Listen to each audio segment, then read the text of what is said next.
silence, that's because I literally was up.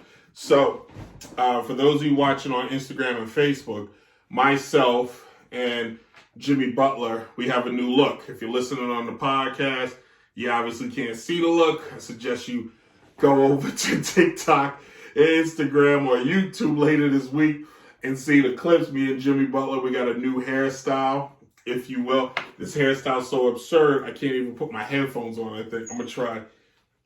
Nope, I got to take this wig off. Damn, this thing is hot.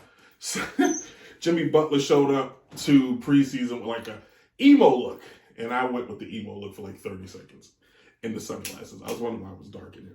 All right, so the NBA season is upon us, and while putting together today's show and having absolutely nothing to talk about, I said, what the heck? Let's start previewing the season, right? Right. So we're going to preview the East this week, and then next week I'll preview the West, which will lead into the season. So last season, the Bucks were the best team in the East, but they lost in the first round to Jimmy Butler and the Miami Heat.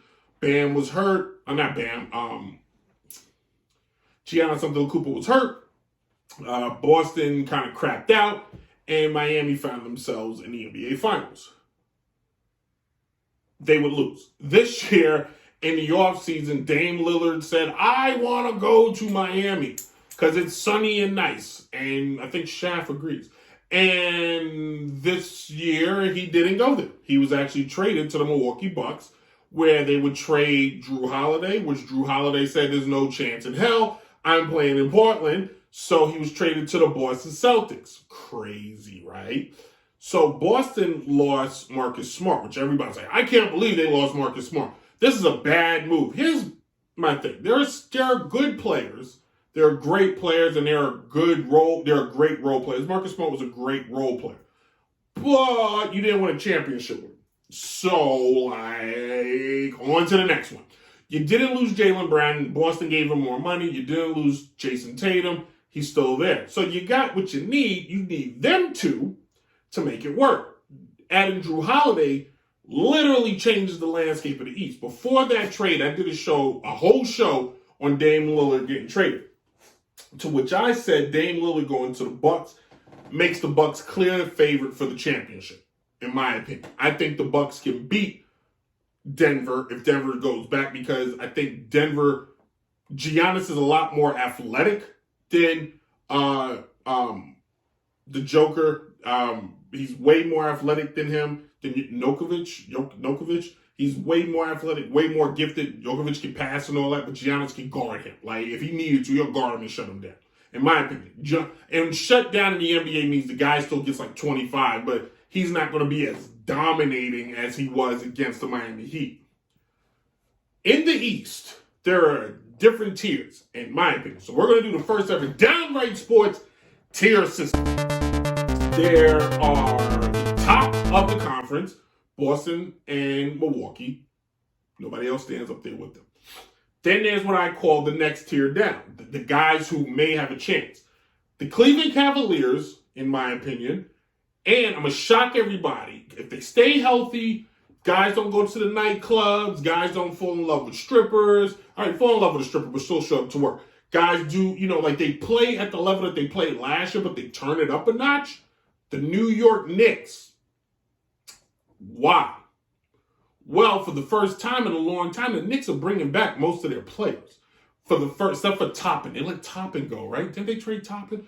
Stupid move. But they have a guy last year who proved for at least a season could lead a team. For at least a season can be the scorer, the catalyst, if you will. And if Julius Randle plays anything like he did 2 years ago, the Knicks find themselves in the conversation as a 3-4 seed. The Cleveland Cavaliers could be that 3-4 seed. Devin Mitchell, a second full season with the Cavs. That roster is pretty much the same. Last year, Devin Mitchell, don't know right? Yeah, 28 points, 4 assists. He's only going to get better. And if you look at that Central Division, the Chicago Bulls are unsure of themselves. The Detroit Pistons are still 10 years away. The Indiana Pacers are always competitive, but they're not a real threat. So just in that Central Division alone, the Cavaliers are the best team. Now, look at the East. Miami, Boston, barring any injury, top 2 teams. After that, 76ers, yes, James Harden's he's at work, but that team is a dumpster fire. Like, they are a comment away from like everybody saying, I want out.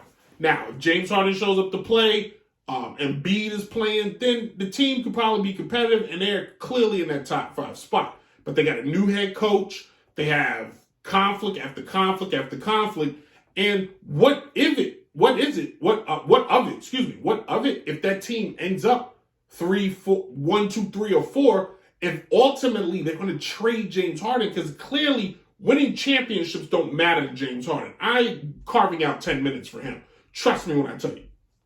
So brings me to the Knicks in Cleveland. The Knicks in their conference, Boston's going to be the clear-cut favorite. Toronto's always competitive, but I don't fear Toronto the same way we would have years past.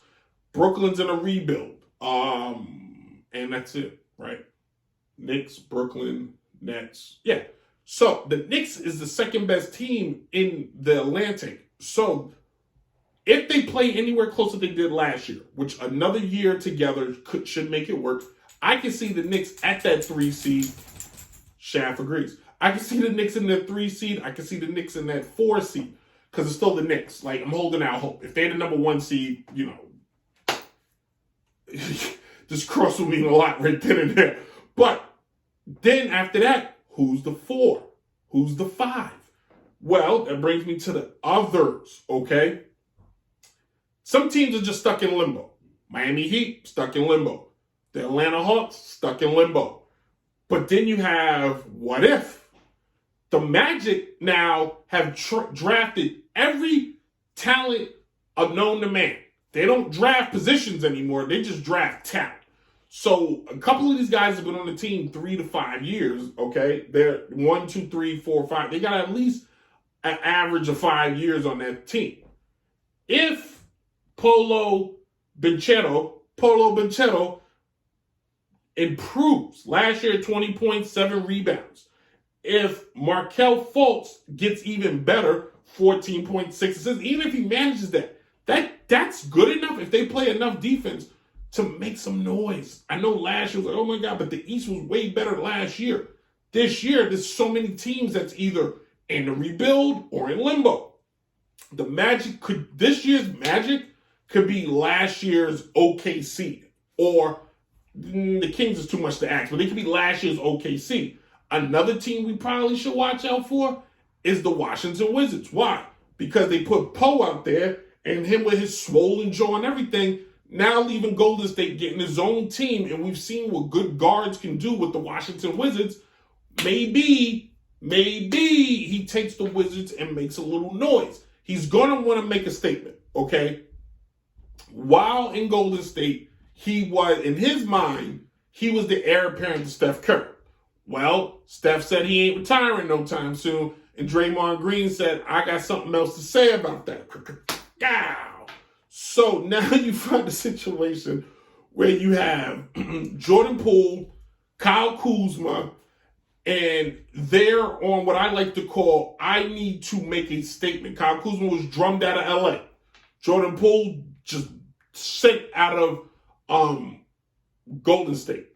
What if this year they get busy? Now, they could be a good 6. They could be a good 8, 7, and 6 is a stretch. Because Philly, Miami, they're still going to be in the mix of things. Dysfunctional 76ers is better than some of these teams. Just talent sometimes outweighs out. But Jordan Poole last year, 20 points, 4 assists. He's going to have free reign to shoot as much as he wants. That 20 points is going to, clearly, I got Jordan Poole averaging 27 to 28 points this year. Easy money. Bet it right now. So if I were to look at the East, if I were to look at the Eastern Standard, the Eastern Conference right now, okay, here's how I would break it down. Number 1, Boston Celtics. Number 1, the Milwaukee Bucks. Number 2, the Boston Celtics. Number 3, the Cleveland Cavaliers. I'm a Knicks. Forget it. Number 3, the New York Knicks. Number 4, the Cleveland Cavaliers. Number 5 in a dysfunction, the 76ers. Number 6, the Toronto Raptors. Number 7, the Washington Wizards. Number 7, the Miami Heat. Number 8, the Washington Wizards. And number 9, the Orlando Magic. And I'm calling it now. Trae Young will play his last year in Houston this year. He will either be traded during the season or he will demand a trade. Because in my opinion, they've done nothing to make their team better. I don't see it. He will probably he will demand a trade. He cannot, somehow, the 76ers will pull off the most elaborate trade that will send Trae Young from Atlanta to the 76ers and James Harden anywhere